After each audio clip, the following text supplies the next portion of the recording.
la semaine dernière, je vous avais proposé de jouer le rôle un peu d'avocat de la défense, enfin plutôt de quitter le rôle d'avocat de la défense, de prendre le rôle de procureur et de vous montrer les difficultés du modèle du Big Bang.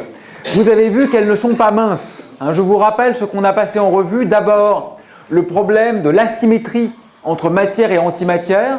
Il semble que dans l'univers, la matière domine. Et ça, c'est quelque chose qu'on a du mal à expliquer par les lois connues de la physique fondamentale. Ensuite, le problème de la matière noire. L'essentiel de la masse de l'univers est composé de matière de nature inconnue, et c'est même encore pire que ça, c'est-à-dire qu'il s'agit de particules dont on sait qu'elles n'ont pas été mises en évidence ou détectées dans le cadre de la physique subatomique, telle qu'elle est par exemple mise en place auprès du CERN, à Genève. Ensuite, problème de l'énergie noire. Vous avez vu que l'univers est en accélération et qu'il est assez délicat d'en rendre compte avec une gravitation purement attractive. Et enfin, le dernier problème, et pas le moindre, c'est bien sûr le problème du Big Bang lui-même, puisque le Big Bang est une prédiction très claire de la relativité générale, mais nous avons toutes les raisons de penser que la relativité générale elle-même n'est plus la bonne théorie quand il s'agit de décrire l'instant primordial, puisqu'elle manque les effets quantiques. Alors, je crois que notre temps est passionnant, parce que nul ne sait aujourd'hui si l'on viendra à bout de ces difficultés par de petits ajustements locaux. Peut-être qu'on va trouver des réponses à chacun de ces paradoxes de façon indépendante les uns des autres, ou peut-être qu'on viendra à bout de ces difficultés par un changement global de paradigme, c'est-à-dire en redessinant une nouvelle fois l'image du monde. Mais vous voyez, ce qui est un peu compliqué, c'est que la révolution est assez difficile à faire en science, parce que, vous savez, les philosophes disent « la prescription n'est pas performative ». Ce que ça veut dire en clair, c'est le fait de l'appeler n'engendre pas le fait. Je peux dire, et moi j'ai pas de honte à le dire, faisons la révolution, je suis pour la révolution. Le problème c'est qu'il ne suffit pas de l'appeler.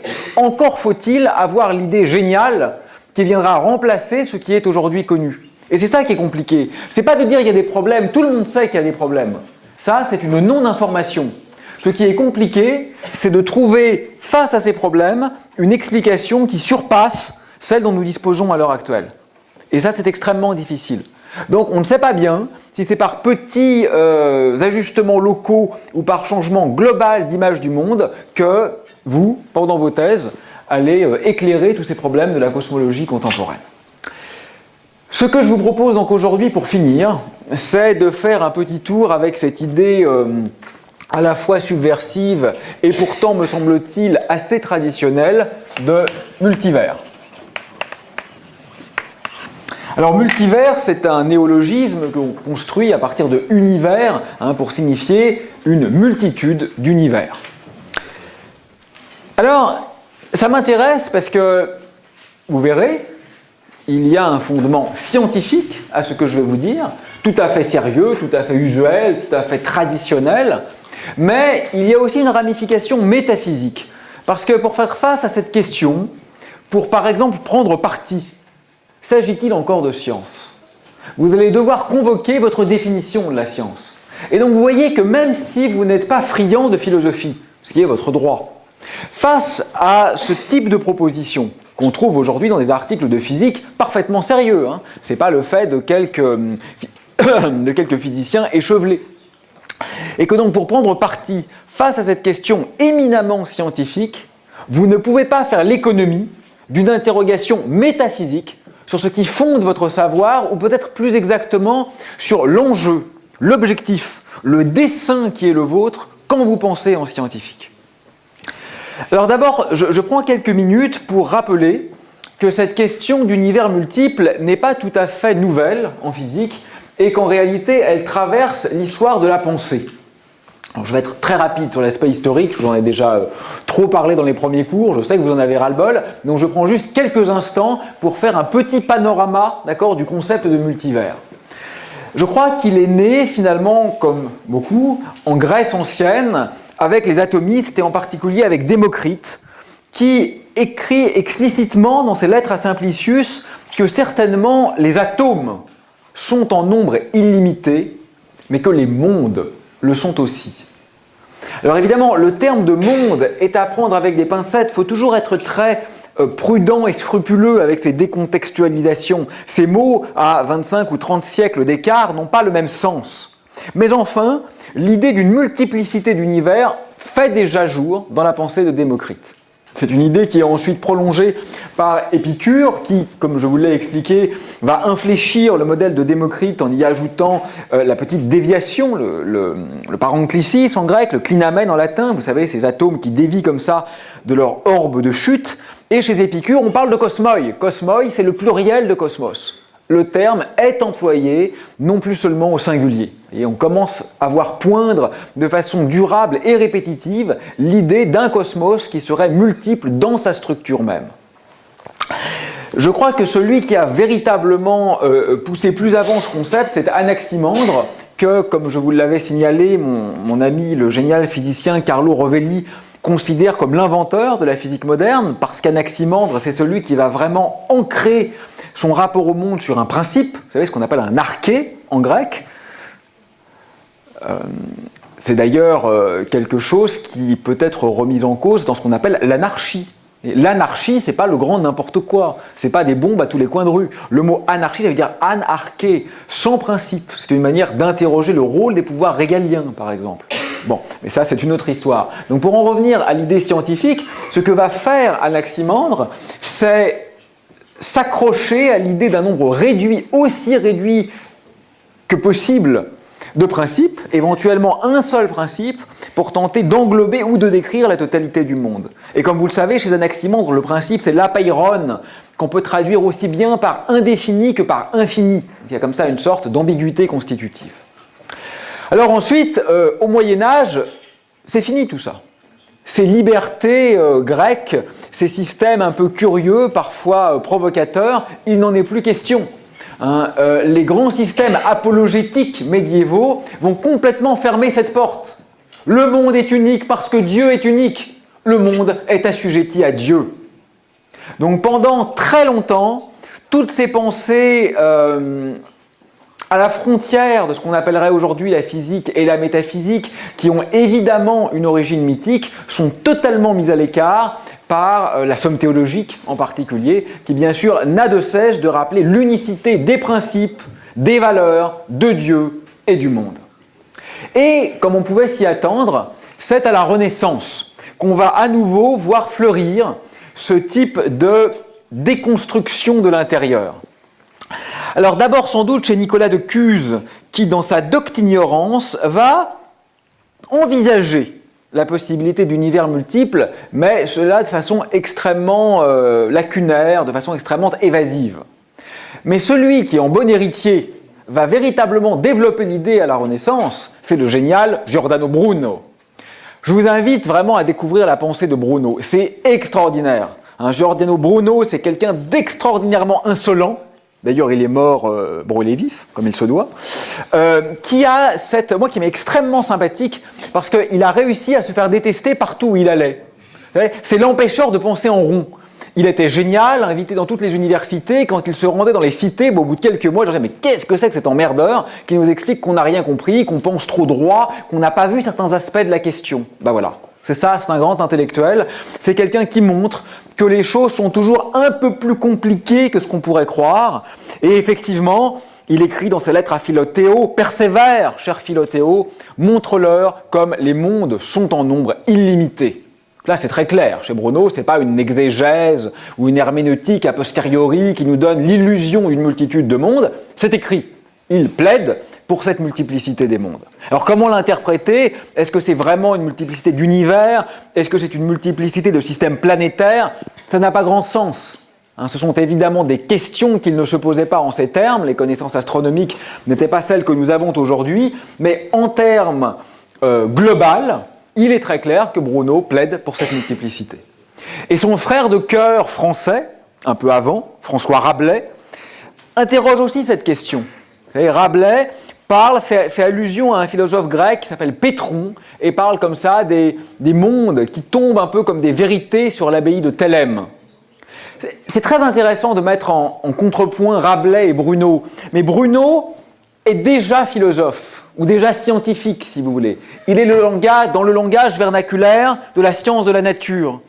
Alors que Rabelais est encore dans le magique, dans le mystique, dans le miraculeux. Rabelais est dans l'auto-exégèse de sa propre narration. C'est un peu le recto et le verso d'une pensée relativement similaire, mais appréhendée par un axe rationnel ou par un axe mythique, pourrait-on dire. Bon, ensuite, bien sûr, l'âge classique. Leibniz. Si vous demandez à un physicien, à un philosophe plutôt, mais enfin il fut un temps où c'était la même chose, à quoi il pense quand on évoque monde multiple, la réponse canonique c'est Leibniz, le grand théoricien des mondes multiples.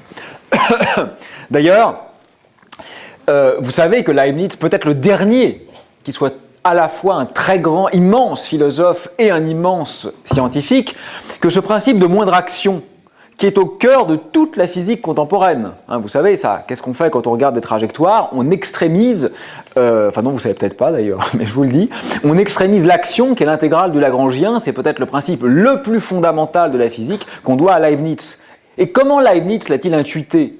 À partir de cette idée de monde multiple. Pour Leibniz, vous avez une infinité de mondes potentiels et un seul monde réel qui est celui qui est, disons d'un point de vue éthique, ou axiologique le plus parfait, et d'un point de vue scientifique, le plus extrémal. Mais en fait, je crois que Leibniz n'est pas un philosophe opportun à convoquer quand on s'intéresse au multivers. Parce que pour Leibniz, les mondes multiples sont virtuels. Il n'y a qu'un monde réel. Ce sont des mondes possibles, et c'est le meilleur qui est instancié. Vous savez que Voltaire se moquait de Leibniz quand il voyait Lisbonne ravagée et qu'il disait c'est ça, le meilleur des mondes possibles. Oui, mais c'est pas ce que voulait dire Leibniz. Pour Leibniz, il ne dit pas que c'est un monde parfait. Nous ne sommes pas Dieu, nous ne pouvons pas juger de la perfection. C'est le meilleur des mondes possibles. Mais il n'y a qu'un monde réel chez Leibniz. Donc c'est pas tout à fait le multivers tel que moi je vais vous en parler. Bon, ah oui, peut-être un mot au XVIIIe quand même de Fontenelle. Fontenelle écrit un entretien sur la pluralité des mondes. Moi j'aime bien, c'est très 18e, c'est très précieux, c'est un ouvrage de séduction en fait. Fontenelle cherche à séduire, donc c'est vraiment écrit plus dans le but de plaire que dans le but d'instruire, mais c'est aussi une très belle réflexion sur le relativisme. En réalité, les mondes multiples dont parle Fontenelle, ce sont plutôt les mondes de nos intellects propres. C'est la diversité des points de vue et des rapports au réel qui sont autorisés. Et puis je termine avec la philosophie contemporaine, et je voudrais citer deux philosophes qui s'intéressent au monde multiple. Le premier c'est David Lewis, philosophe analytique américain, qui essaye de répondre à la question de ce qu'on appelle en philosophie les conditionnels contrefactuels. En fait c'est très simple. Un conditionnel contrefactuel c'est quelque chose comme si j'étais pas venu, vous n'auriez pas cours en ce moment. Ou si l'Europe avait été un peu moins scandaleusement égoïste, des centaines de milliers de réfugiés ne seraient pas morts devant ses frontières closes. Ces énoncés sont vrais. Mais comment sait-on qu'ils sont vrais, puisque ça n'a pas eu lieu? Quel est, en philosophie, on appelle ça un truth maker. Un truth maker, c'est un faiseur de vérité.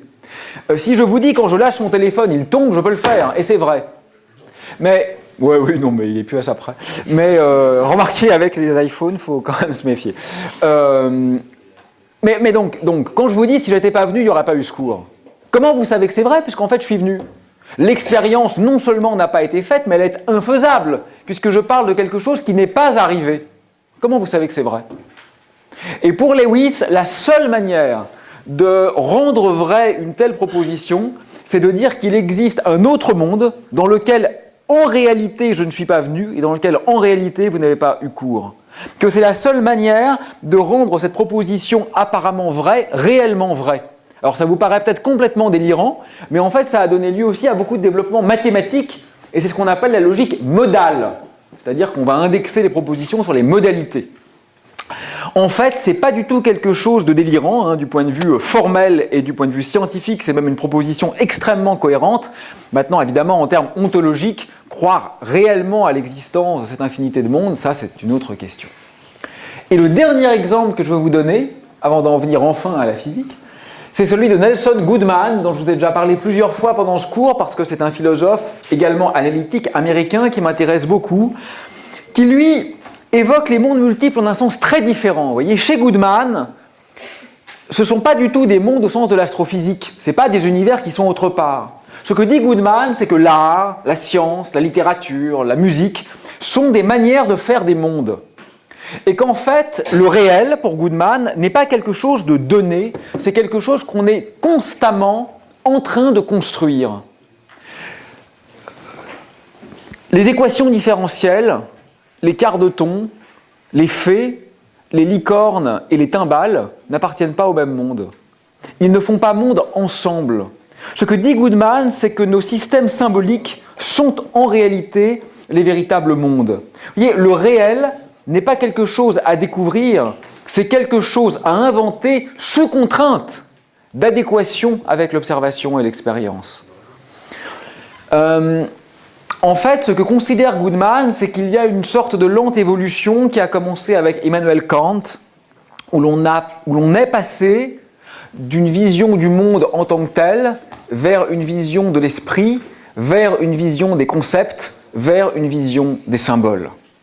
En fait, c'est une philosophie que je trouve très subtile, très fine, qui bien sûr a mauvaise presse, parce que l'idée que quelque chose d'intrinsèque n'existe pas est extrêmement dérangeante pour l'esprit.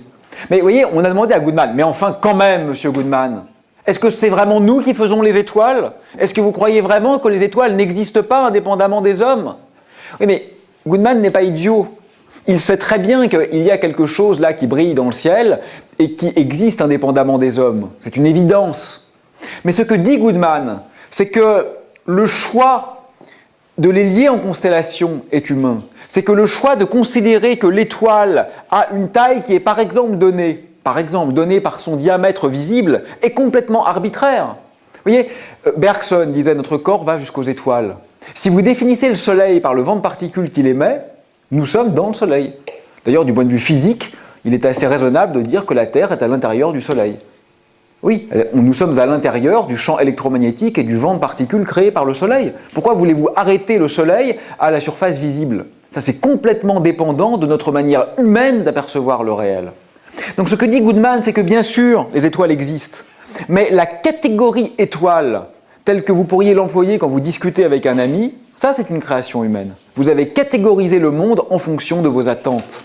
Et donc c'est quelque chose d'assez intéressant. Moi je vous recommande, comme tout ce que je vous raconte depuis le départ, de vous y confronter. Voilà. Je crois que mon rôle, si tant est que j'y sois un tout petit peu parvenu, c'est de vous déranger. De vous empêcher d'être tranquille dans vos charentaises de futurs physiciens ou biologistes ou informaticiens ou mathématiciens ou géologues ou chimistes, oui, même chimistes. Voilà. Ne soyez pas d'accord avec moi, une fois de plus. Vous avez parfaitement le droit de détester Goodman, mais essayez de cheminer avec ces pensées hétérodoxes qui vous montrent que la science, c'est quelque chose d'un peu plus compliqué que simplement la découverte de la vérité. Un peu plus compliqué et peut-être d'encore plus beau d'ailleurs que ça. Vous savez, Goodman confère finalement aux scientifiques la capacité créative qui est usuellement conférée aux artistes. Nous devenons en tant que scientifiques des créateurs de monde. Moi je ne trouve pas ça du tout dévalorisant. Personnellement j'en suis même plutôt flatté. Mais après, voilà, chacun voit à sa porte ses désirs. Bon, parfait. Venons-en à la science contemporaine. Alors, je voudrais vous montrer quelques exemples de manière dont cette idée d'univers multiple apparaît, fait presque effraction, pourrait-on dire, dans le champ des théories physiques d'aujourd'hui. Quelques exemples non exhaustifs. Eh bien, commençons avec la relativité générale.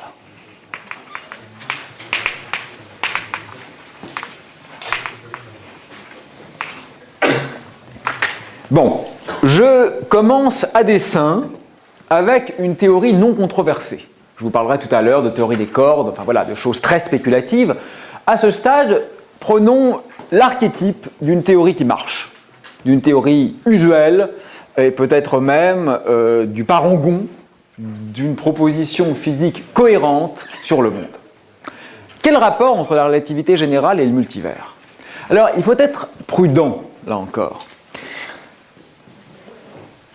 Si vous appelez univers, ce qu'on appelle universus en latin, la totalité de ce qui existe, la totalité de ce qui existe. Alors évidemment, le concept même d'univers multiple est une contradiction dans les termes.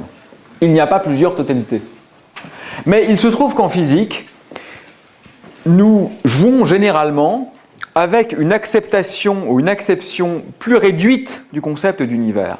Par exemple, dans le cadre cosmologique, on a tendance à appeler univers ce qu'on nomme parfois un volume de Hubble. C'est quoi un volume de Hubble? C'est tout ce qui peut avoir été en interaction avec nous. Vous savez que l'univers a un âge fini et que la vitesse de la lumière a une valeur finie. Par conséquent, quelque chose là qui en ce moment est à 100 milliards d'années-lumière de vous ne peut pas avoir eu la moindre interaction avec vous. Parce que quoi qu'il se soit passé là-bas, ce n'est pas encore arrivé jusqu'à vous. Donc, du point de vue scientifique, ça ne fait pas partie de votre univers. Ce qu'on va appeler notre univers, c'est une sphère centrée sur la Terre, de quelques dizaines de milliards d'années-lumière de rayons, et qui correspond, pour le dire autrement, c'est à peu près équivalent, pas tout à fait, mais c'est à peu près équivalent, qui correspond à tout ce qu'on pourrait voir avec un télescope infiniment puissant. Même si on avait un télescope infiniment puissant, on ne pourrait pas voir infiniment loin. D'accord ? Parce que ce qui est au-delà d'une certaine limite, qu'on appelle l'horizon, n'est pas encore arrivé jusqu'à nous. Tout ce qui est au-delà de cette limite ne fait pas partie de notre univers puisqu'il est totalement décorrélé de nous. Causalement décorrélé. C'est clair ? Donc je prends ça pour le moment comme définition d'univers. Un univers, c'est un volume de Hubble. D'accord ? Et je regarde le lien avec la relativité générale. Ben, il est simple. Quand on s'intéresse à la cosmologie, et c'est le cas pour nous, il y a 3 types de géométrie qui sont possibles, c'est-à-dire 3 types de formes de l'univers. La géométrie plane, euclidienne, la géométrie sphérique et la géométrie hyperbolique. Alors, ce sont les 3 types de géométrie dont la relativité générale nous montre qu'elles sont compatibles avec les symétries cosmologiques. Oui, mais ça a une conséquence, ça. C'est que dans 2 de ces 3 géométries, l'espace est infiniment grand. Dans 2 des 3 géométries que je viens d'évoquer, l'espace est infini. Mais si l'espace est infini, alors les volumes de Hubble, les boules d'univers, sont forcément elles aussi en nombre infini. D'accord ? Dans un volume infini, vous pouvez mettre un nombre infini de boules finies. On est bien d'accord ? Donc vous avez déjà une infinité d'univers. Vous pourriez me dire, bah on s'en fiche, puisque de toute façon ces autres univers on ne peut pas les voir, puisque de toute façon ils n'ont aucun lien avec nous. Ça change quoi qu'ils existent? Alors ça c'est une question intéressante. Ça change quoi qu'ils existent? J'ai 2 choses à répondre à ça. La première c'est que, et là encore, vous pouvez n'être pas d'accord avec moi, évidemment, j'ai tendance à croire que la physique c'est un peu plus que la capacité à fabriquer des téléphones portables perfectionnés. J'ai tendance à croire que la physique, c'est quand même un grand récit sur le monde. Et par conséquent, savoir que quelque chose est potentiellement prédit par nos théories, quand bien même on ne peut pas directement le vérifier, ce n'est peut-être pas tout à fait anodin. Mais au-delà de ça, et de façon plus prosaïque et pragmatique, ça a des conséquences. Ça a des conséquences parce que, imaginez par exemple, simple hypothèse, que ce que je vais dire maintenant est faux d'ailleurs. C'est un exercice de pensée que je fais là, c'est pas une démonstration rigoureuse. Imaginez que pour que la vie existe, il faille un univers très homogène. Et que notre univers nous paraisse très étonnamment homogène. Si vous n'avez qu'un univers, c'est bizarre. Pourquoi est-il exactement comme il faut? Mais si vous avez une infinité de volumes de Hubble, il est tout à fait inévitable que de temps en temps, des volumes de Hubble soient homogènes, aléatoirement. Par conséquent, il n'est pas surprenant qu'en tant qu'être vivant, nous nous trouvions dans un volume homogène. Ça change complètement notre manière d'évaluer ce que nous observons. Et je vais vous donner une deuxième conséquence intéressante de ce multivers élémentaire, et consensuel en fait. Ce que je vous dis là ne repose sur aucune théorie inacceptée. C'est vraiment une conséquence de base des théories de base. Deuxième conséquence intéressante. Dans ce cas-là, puisque j'ai une infinité d'univers, tout ce qui est possible doit se produire, et même se reproduire une infinité de fois. Bah oui, parce que, imaginons, je fais l'hypothèse que j'ai une distribution de probabilité qui est plate dans le multivers, ce qui est l'hypothèse la plus naïve que je peux faire. Notre existence, la vôtre, la mienne, est possible puisque nous existons. Donc la probabilité que nous existions est non nulle. Donc si je tire une infinité de fois, ça va forcément se reproduire. Quand je tire au dé, je tire un 1. Si je tire 5 fois, il se peut que je fasse qu'une fois le chiffre 1. Mais si je tire une infinité de fois, je vais forcément refaire le 1. Vous voyez, quand je tire une infinité de fois, tout ce qui est possible, toutes les phases du dé vont forcément ressortir.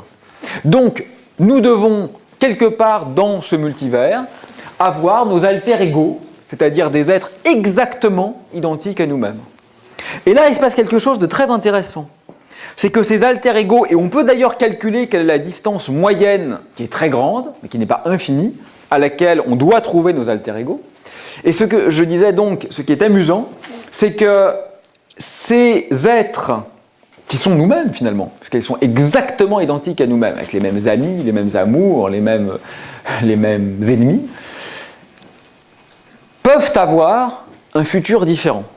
Alors ça paraît bizarre, parce qu'en physique, on a envie de se dire, mais quand même, l'évolution est causale. Donc deux objets qui ont exactement le même passé, exactement, doivent avoir le même futur. Vous êtes d'accord? Si les conditions initiales sont les mêmes, les conditions finales sont les mêmes, quoi. C'est la base de la physique. Ben non. Même sans mécanique quantique. Vous voyez pourquoi ou pas? Parce que ces univers, ils grandissent. Pourquoi ils grandissent? Parce que la vitesse de la lumière étant ce qu'elle est, on peut voir de plus en plus loin. Bon, ça, c'est pas tout à fait vrai quand la constante cosmologique est positive.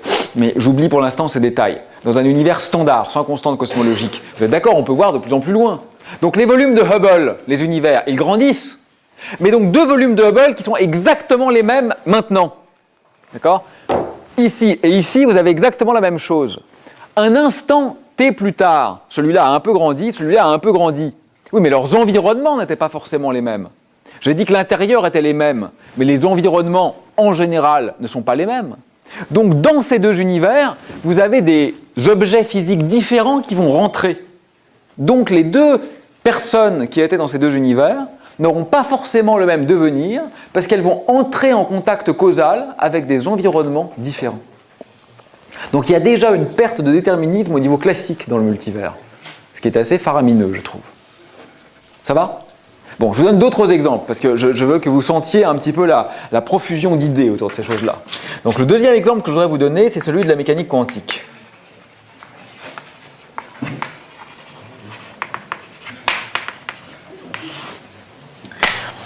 Bon, je fais exprès, hein. Je commence par les deux meilleures théories de la physique contemporaine. Je vous ai montré, j'espère, qu'il y avait comme une suspicion de multivers en relativité générale. Je voudrais vous montrer maintenant qu'il y a comme une suspicion de multivers en mécanique quantique. Alors la mécanique quantique, je vous en ai peu parlé parce que ceux d'entre vous qui sont physiciens vont beaucoup en refaire. Pour les autres, c'est très bien documenté. C'est la science de l'infiniment petit.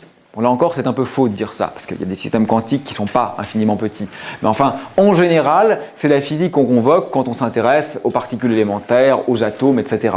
D'accord? Cette mécanique quantique, comme je crois vous l'avoir déjà suggéré, nous montre qu'à petite échelle, il y a beaucoup de grandeurs qui deviennent discrètes. Discrètes en physique, ça veut dire discontinues. Par exemple, l'énergie est quantifiée. Elle nous montre que des particules élémentaires peuvent se trouver simultanément en deux endroits. Et elle nous montre enfin qu'il faut renoncer au déterminisme de la physique classique parce qu'il y a quelque chose d'aléatoire, de stochastique dans les résultats des expériences. Voilà. En trois phrases, voilà ce que dit la mécanique quantique. C'est comme la relativité, une science qui est très bien éprouvée, qui a été mise à l'épreuve un nombre incalculable de fois, et rien que le fonctionnement d'un téléphone portable est fondamentalement basé sur la mécanique quantique. Donc on est entouré de mécanique quantique. Quel est le rapport avec le multivers? En mécanique quantique, on a une équation d'évolution. Généralement, c'est l'équation de Schrödinger, qui est une équation différentielle. Mathématiquement, c'est un objet très banal. Et cette équation d'évolution est parfaitement déterministe. Si vous lui donnez des conditions initiales, elle vous donne l'état final. C'est une équation qui est bien déterminée, qui a une forme tout à fait standard. Mais on rajoute en plus en mécanique quantique un postulat qu'on appelle le postulat de la mesure. C'est que quand un système quantique, par exemple une particule élémentaire, interagit avec un système classique, par exemple cette table, ou un oscilloscope, ou n'importe quel instrument, alors se produit quelque chose de très bizarre. Et on considère qu'il y a là, alors on peut dire, un effondrement du paquet d'ondes ou une projection du vecteur d'état. Probablement ni l'un ni l'autre ne vous parle beaucoup. Mais ce que ça veut dire, c'est que la belle évolution mathématiquement bien définie, suivant ce qu'on appelle un processus unitaire, est d'un seul coup brisée. Et il se passe un truc très étrange qui est que ce qui décrivait l'état du système, au lieu d'évoluer comme ça, en gardant une longueur constante, paf, est projeté d'un seul coup sur un des axes de l'espace vectoriel de la théorie. On a besoin de ça. C'est le postulat de la mesure qui permet de rendre compte de ce qu'on observe. Sans ce postulat, la mécanique quantique est inopérante.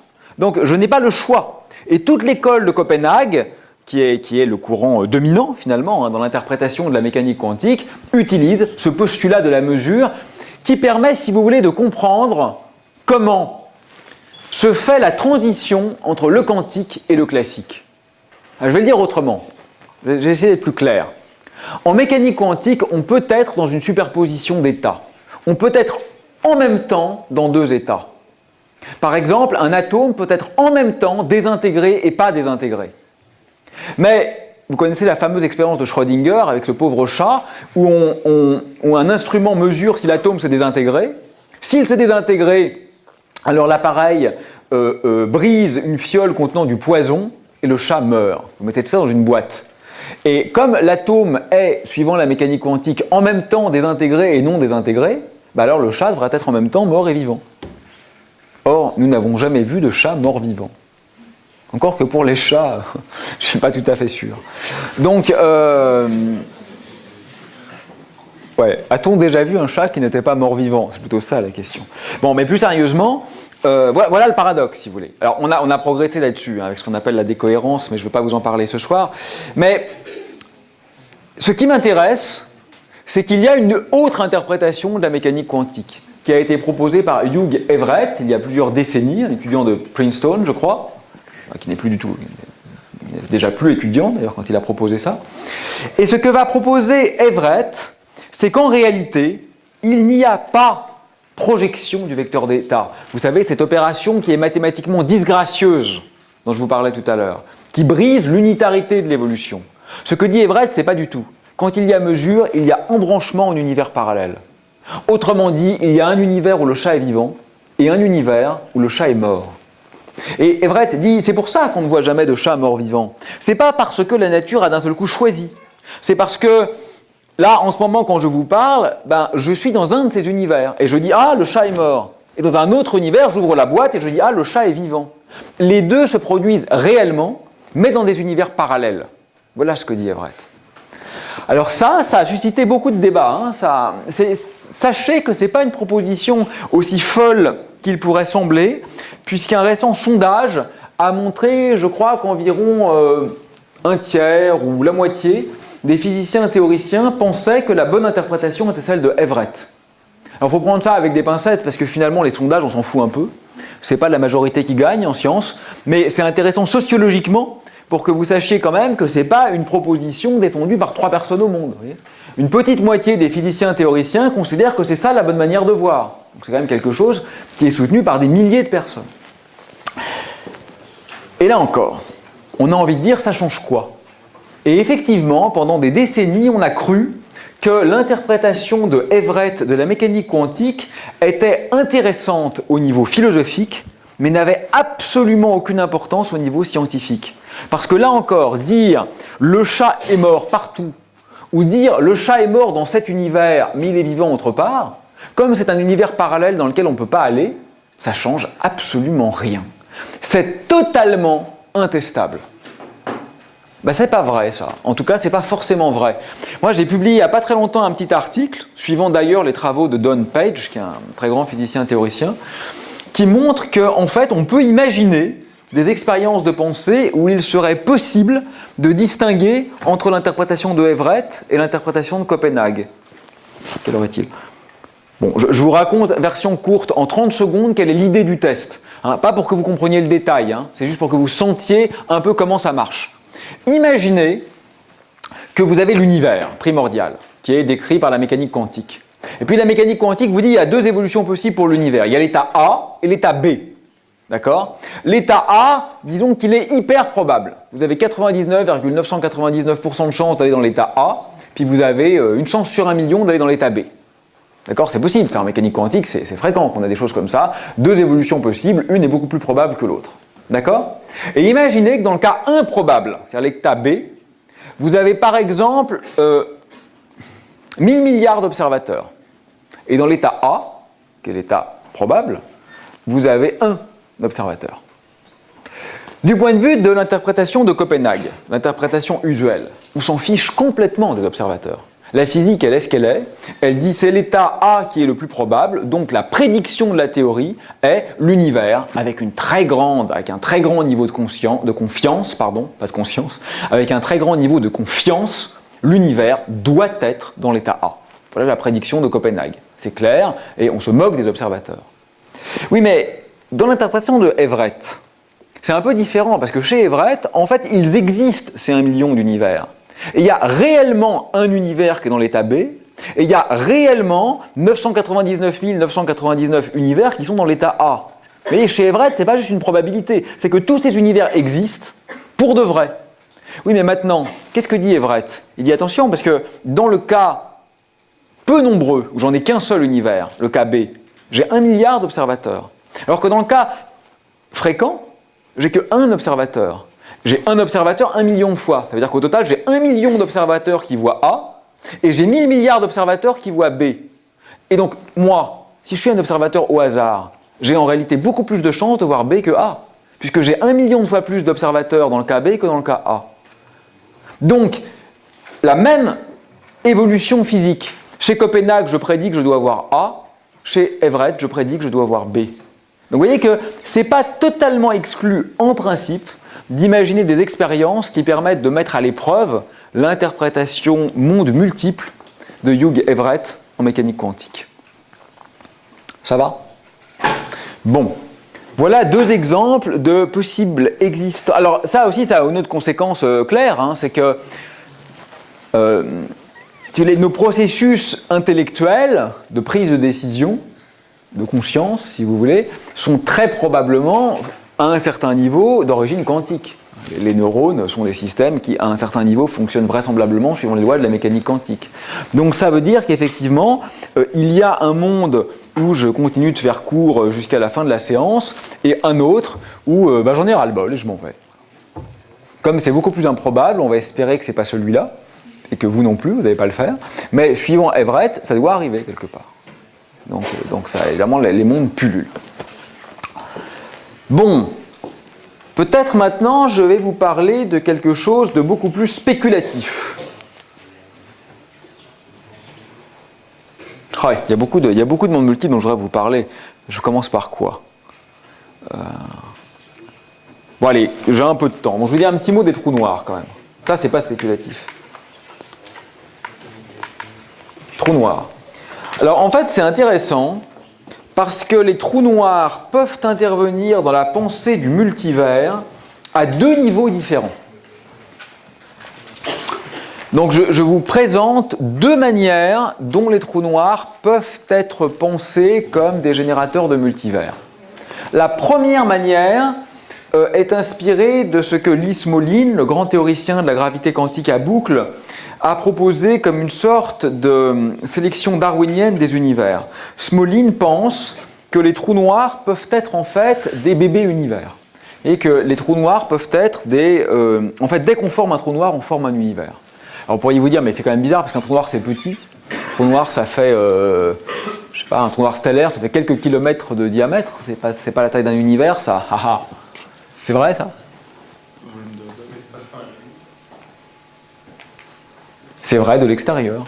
Le diamètre extérieur d'un trou noir est effectivement de quelques kilomètres, mais le volume intérieur qu'il contient, si vous attendez suffisamment longtemps, peut être plus grand que notre univers entier. C'est une des petites subtilités de la relativité générale. Donc c'est pas un problème. Alors, ce que dit Smolin, c'est que notre univers, dans lequel nous habitons, contient vraisemblablement environ 10 puissance 17 trous noirs. C'est une estimation probablement incorrecte, mais pas complètement fausse. Donc si on estime qu'on a à peu près 10 puissance 17 trous noirs dans notre univers, bah, ça veut dire que notre univers a enfanté 10 puissance 17 univers fils ou filles. Ce qui est intéressant dans cette vision des choses, c'est que c'est assez facile à tester. Parce que à chaque fois qu'on crée un univers par formation d'un trou noir, Smolin considère que les paramètres physiques vont un peu varier, ce qui n'est pas complètement idiot parce que j'ai un espèce de rebond quantique qui peut un peu changer les lois de la physique. Et à ce moment-là, ce que dit Smolin, c'est que les univers qui vont former peu de trous noirs, exactement comme en biologie si vous voulez, les univers qui forment peu de trous noirs ont peu de descendance. Donc ce sont essentiellement des univers stériles, donc il y en a très peu. Alors que les univers qui forment beaucoup de trous noirs vont avoir énormément d'enfants, qui eux-mêmes, comme ils ont des lois très proches des parents bien sûr, vont avoir énormément d'enfants et ainsi de suite. Donc vous avez une sorte de modèle darwinien. Alors c'est pas complètement darwinien parce que il n'y a pas de lutte entre les univers pour la survie. Évidemment, les univers ne s'affrontent pas, il n'y a pas de proie, il n'y a pas de prédateur, etc. Mais vous avez quand même cette idée que plus vos lois sont favorables à la création de trous noirs, plus vous êtes probable. Et donc ce que dit Smolin, c'est ce modèle, on peut le mettre à l'épreuve. On regarde les lois de notre monde. Si ces lois sont telles que le nombre de trous noirs est maximal, alors le modèle est corroboré. Si les lois telles qu'on les connaît ne sont pas telles que le nombre de trous noirs est maximal, alors le modèle est infirmé. Alors, à mon avis, il est infirmé d'ailleurs. Ça, c'est le premier exemple de multivers lié aux trous noirs. Je vous en donne un second. Alors le second exemple de multivers lié aux trous noirs, ben, c'est le fait que... C'est les trous de verre en fait. Hein. C'est le fait que quand on regarde la structure interne d'un trou noir, c'est quelque chose d'un peu compliqué. Par exemple, un trou noir de Schwarzschild, les trous noirs les plus simples, si vous êtes un physicien relativiste, vous allez dessiner ça comme ça.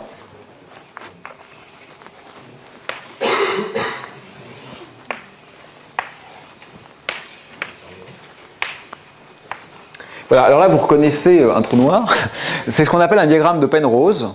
Un diagramme de Penrose, c'est une représentation conforme de l'espace-temps qui permet de représenter la totalité de l'espace-temps sur un diagramme de taille finie.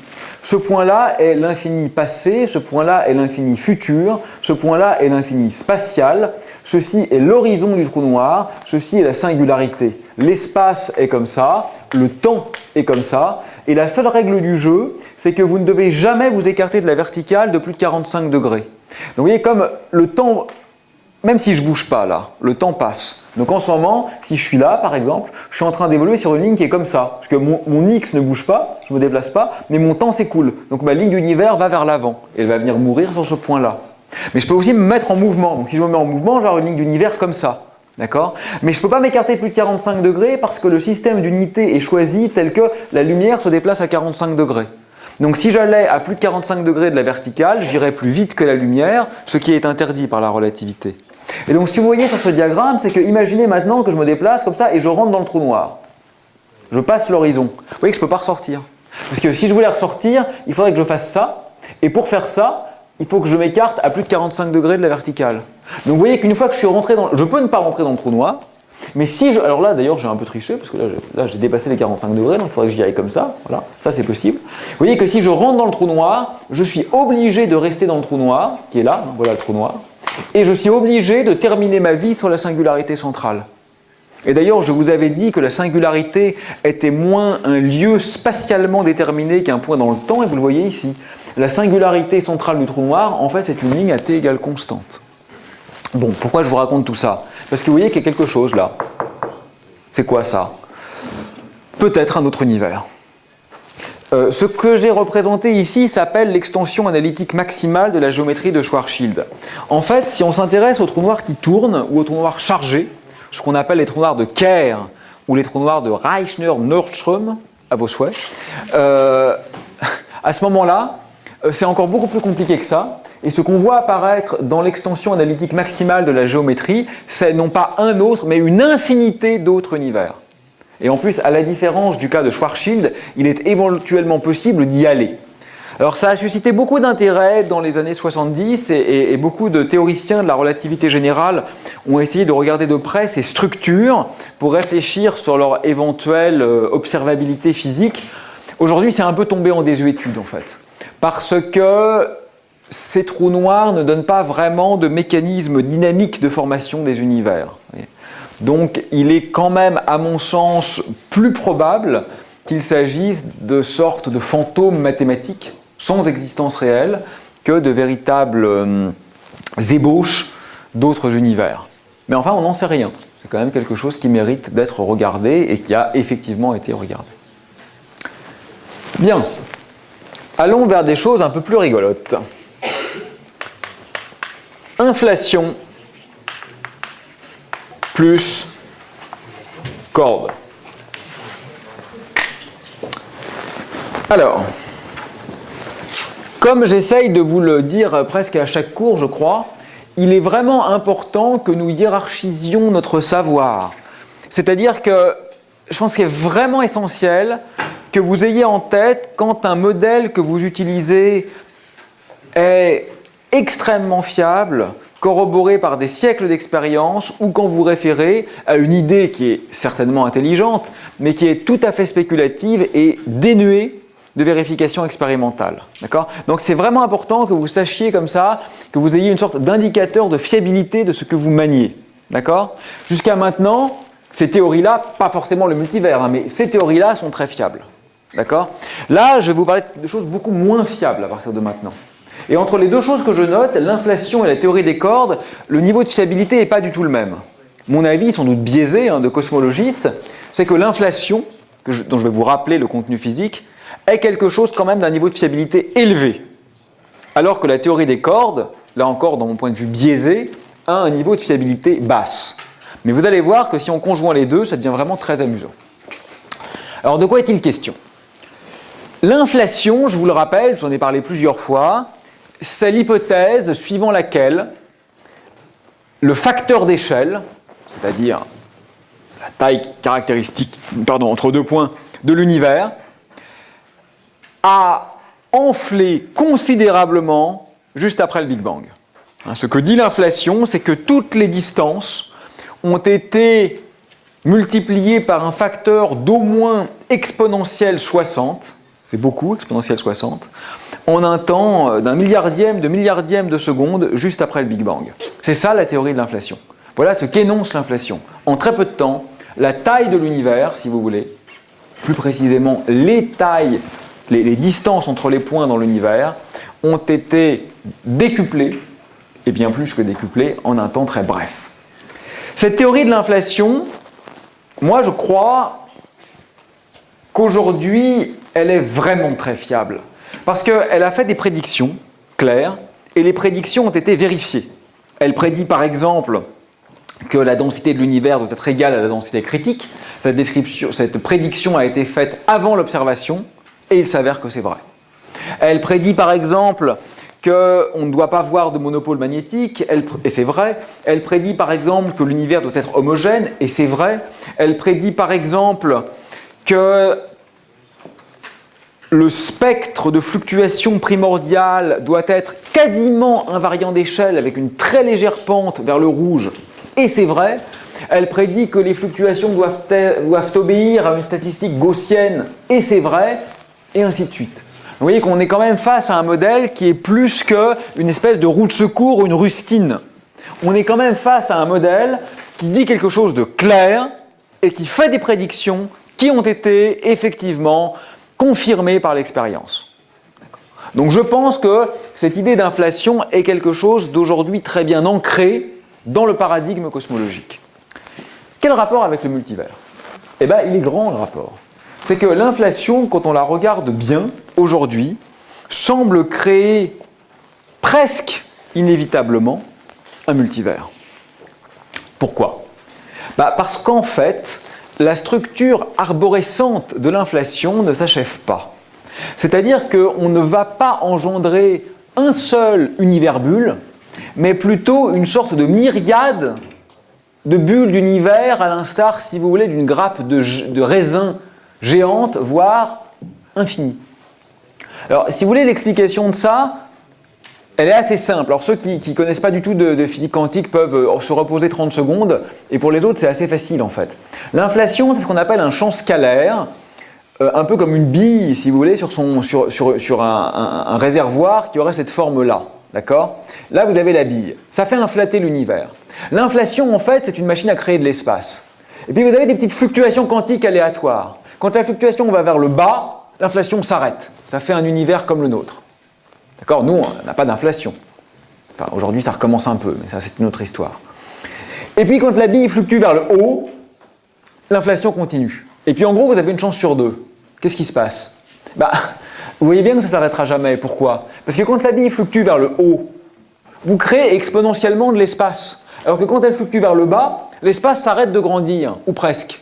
Donc en fait, quand vous regardez globalement, vous avez toujours exponentiellement plus de zones où l'inflation continue que de zones où l'inflation s'arrête, parce que quand l'inflation continue, l'espace grandit exponentiellement. Donc si vous regardez quel est le pourcentage des zones d'espace où il y a de l'inflation, ça ne peut jamais tomber à zéro. C'est un mécanisme qui est auto-reproductible, d'accord, qui auto-génère une infinité d'univers bulles. Voilà ce que dit l'inflation. Alors, je ne mets toujours pas de théorie des cordes pour le moment. Hein. Là, je reste à l'inflation standard, ce qu'on appelle l'inflation chaotique, qui est aujourd'hui le modèle normal en cosmologie théorique. Ça va? Est-ce qu'on s'en fiche de ce que je viens de dire? Après tout, c'est toujours pareil. Hein. On pourrait se dire, moi, je suis dans une des bulles, qu'il y a d'autres bulles, et alors? Eh bien si, ça change des choses. Je vous invite par exemple à lire, parce que c'est pas trop technique, au moins les abstracts et les conclusions, les articles de Paul Steinhardt, qui est un grand théoricien de Princeton, qui est un des inventeurs de l'inflation, un des artisans principaux du modèle inflationnaire, et qui montre que si vous voulez tester une théorie, là c'est pas de la métaphysique, hein, vous voulez tester une théorie cosmologique dans notre univers, le fait de tenir compte de tous les autres univers générés par l'inflation ou non va changer le résultat. Donc ce n'est pas du tout quelque chose qui relève uniquement de la mythologie globale du cosmos. C'est quelque chose qui intervient dans votre capacité d'évaluation d'un modèle dans notre monde. D'accord? Bon. Maintenant, qu'est-ce qui se passe quand je rajoute la théorie des cordes? Alors la théorie des cordes, on en a un peu parlé la semaine dernière, je crois. On en a parlé un peu la semaine dernière, hein, oui, il me semble. Voilà. Donc elle nous propose que les constituants élémentaires du cosmos soient en réalité des petits élastiques en vibration. Ce qui est très intéressant en théorie des cordes, c'est ce qu'on appelle la dernière révolution, après la supersymétrie, les relations de dualité, c'est le paysage. Le paysage, ça veut dire quoi? Je vous rappelle, le schéma global, on a, disons, 10 dimensions, et dans notre monde, on n'en a que 4. Donc il faut compactifier les dimensions supplémentaires. On appelle ça les espaces de Calabi-Yau en mathématiques. Et en fait, on se rend compte qu'on a un très grand nombre de manières différentes de compactifier, c'est-à-dire de recourber sur elles-mêmes les dimensions supplémentaires de la théorie des cordes. Et ça génère un très grand nombre de lois physiques différentes possibles. Typiquement, on dit 10 puissance 500. 10 puissance 500, pour l'imaginaire humain, c'est déjà presque l'infini. 10 puissance 500, c'est beaucoup plus que le nombre de particules dans l'univers. Donc on aurait environ 10 puissance 500 lois physiques différentes qui peuvent être générées par la théorie des cordes. Ça, c'est particulièrement faramineux quand on le conjoint avec l'inflation. Parce que regardez, l'inflation génère des bulles d'univers. Et la théorie des cordes, si elle est correcte, et une fois de plus je le rappelle, nous n'avons pas d'indication expérimentale, la théorie des cordes donc va les emplir ou les structurer avec des lois physiques différentes. Donc vous allez avoir une sorte de superstructure de multivers où non seulement les phénomènes vont varier, mais même les lois physiques vont varier d'un monde à l'autre.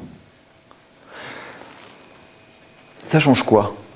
Là quand même, on est un peu obligé de reconnaître que ça change tout.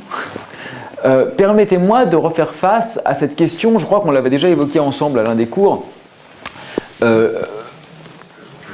assez fondamentale. Pourquoi les lois de la physique semblent-elles si extraordinairement bien adaptées à l'existence de la complexité, et en particulier de la vie, pas spécialement de la vie? Ce que je veux dire là, c'est que si vous changez pratiquement un seul des paramètres des lois de la physique, vous changez la masse du proton, vous changez la masse de l'électron, vous changez une constante de couplage, vous changez un truc, on a l'impression, si on ne se trompe pas trop dans les calculs, que si on fait ça, l'univers n'aurait essentiellement aucun intérêt. On aurait un univers sans étoiles, sans planètes, sans chimie, sans carbone, sans complexité et sans être vivant. Alors que des paramètres, il y en a beaucoup. Autrement dit, on avait une chance qui était quasiment nulle de tomber sur l'émergence de la complexité. Comment ça se fait que c'est ça qui s'est passé ? Je crois qu'il y a essentiellement 3 solutions. La première solution, c'est de dire on a eu du bol. Oui, alors le gros coup de chance, c'est possible. C'est possible, mais étant donné que mathématiquement, si vous voulez, le sous-espace associé à l'émergence de la complexité est quasiment de mesure nulle, ça veut dire qu'il faudrait vraiment qu'on ait eu beaucoup de bol. Parce qu'on a des milliards de possibilités, on est tombé sur la seule qui donne un univers diapré, polychrome et foisonnant. C'est possible, mais enfin, c'est quand même peu probable.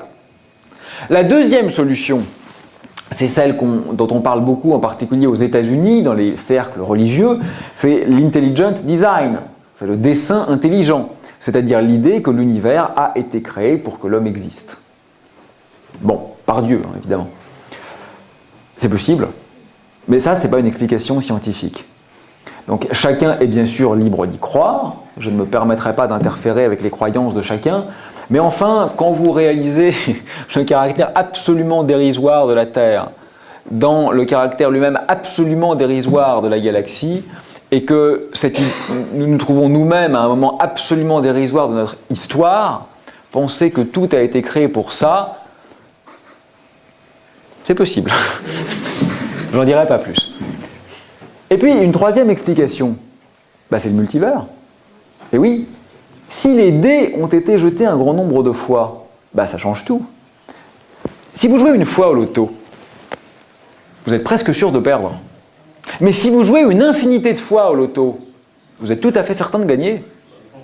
Et oui. Ah non, on ne peut pas perdre tout le temps. On ne peut pas perdre tout le temps. La probabilité qu'on gagne est égale à 1 si on a une infinité de tirages. Je joue avec un dé à 6 faces. Je te demande, est-ce que tu vas faire 1 ? Je te promets que si tu tires un milliard de fois, tu vas finir par faire 1, c'est absolument certain. Le loto, c'est pareil, c'est comme un dé à 6 faces, sauf qu'il a plus de faces. Non, la probabilité de ne pas faire 1 tend vers 0 quand le nombre de tirages tend vers l'infini. Et donc ça change tout. Parce que, vous voyez, vous allez vous demander, mais comment se fait-il que le monde soit favorable à l'existence de la complexité ? Tout simplement parce qu'il y a un biais de sélection. Parce que vous êtes des structures complexes. Oui, même vous, je vous assure. Vous êtes des structures complexes. Et donc, vous ne pouvez vous trouver que dans un univers favorable à la complexité. Il n'y a rien de miraculeux là-dedans, il n'y a rien de mystique, il n'y a rien de téléologique, c'est-à-dire de finaliste. Je veux le dire autrement. C'est ce qu'on appelle le principe anthropique. Anthropique avec un A, pas avec un E. Anthropos, l'homme en grec. C'est quoi le principe anthropique ? C'est pas du tout dire que l'univers est tel qu'il est parce qu'il fallait que l'homme existe. On trouve ça sur Internet, c'est débile. C'est le contraire du principe anthropique. Le principe anthropique dit le contraire de ça. Il dit attention, soyons modestes. Soyons modestes. Ce que nous voyons n'est pas forcément représentatif de l'ensemble. Oui, si vous êtes une termite, vous vous demandez mais pourquoi il n'y a que du bois dans l'univers ? Non mais c'est pas qu'il n'y a que du bois dans l'univers, c'est que comme vous êtes une termite, vous êtes forcément dans du bois. Vous comprenez ? Et si vous êtes une termite intelligente, vous allez comprendre ça. Et vous allez comprendre que la totalité du réel ne se réduit pas à votre environnement. De même que là, on pourrait se demander, mais pourquoi il n'y a qu'un grand amphi dans l'univers ? Mais non, on est dans un grand amphi en ce moment, mais bien sûr, il n'y a pas que ça dans l'univers. Simplement, en tant qu'étudiant, vous trouvant en cours, oui, vous êtes forcément dans un amphi. Il y a un biais de sélection. Nous sommes sur une planète tellurique, la Terre. Mais ça ne signifie pas que la Terre est représentative de l'univers. En fait, elle ne l'est pas du tout. L'univers, c'est essentiellement du vide. D'accord ?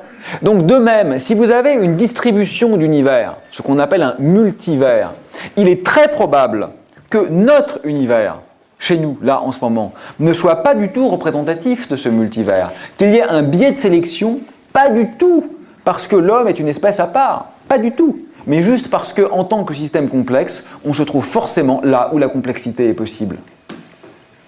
Alors, vous voyez, c'est très intéressant ces choses-là, parce que ça invite à penser différemment.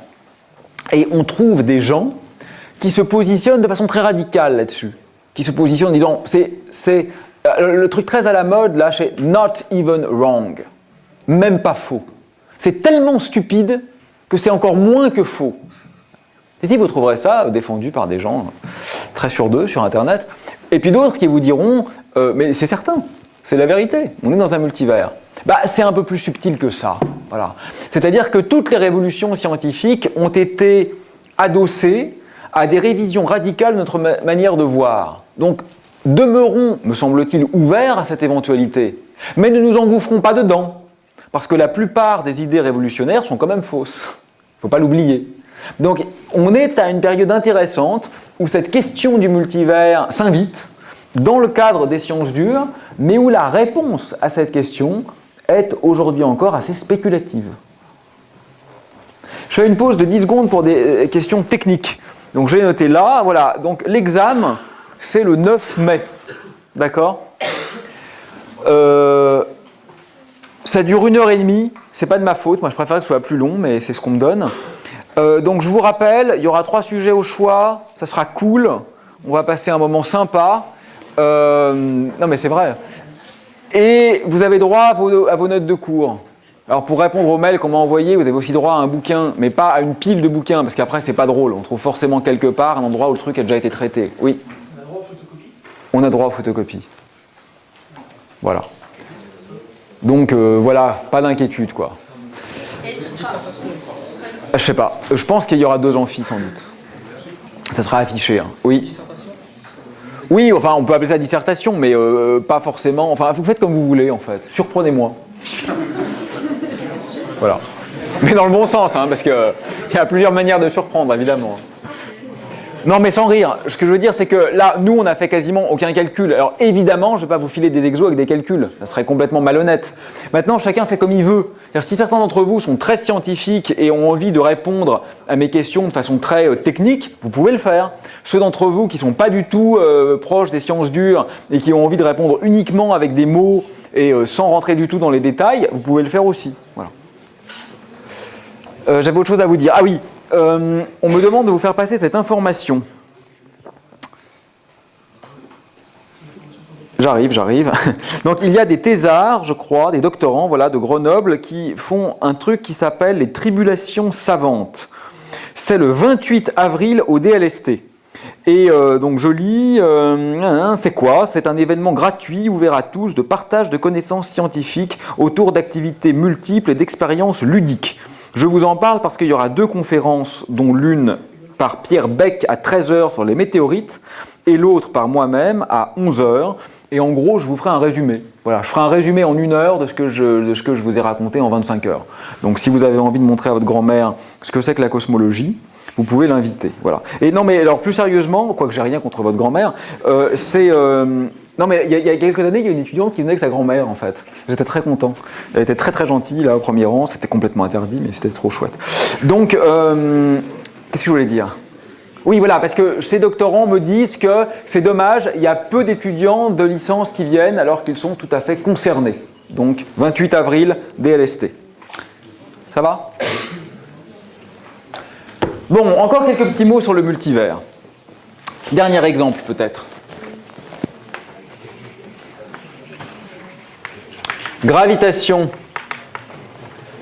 quantique à boucle.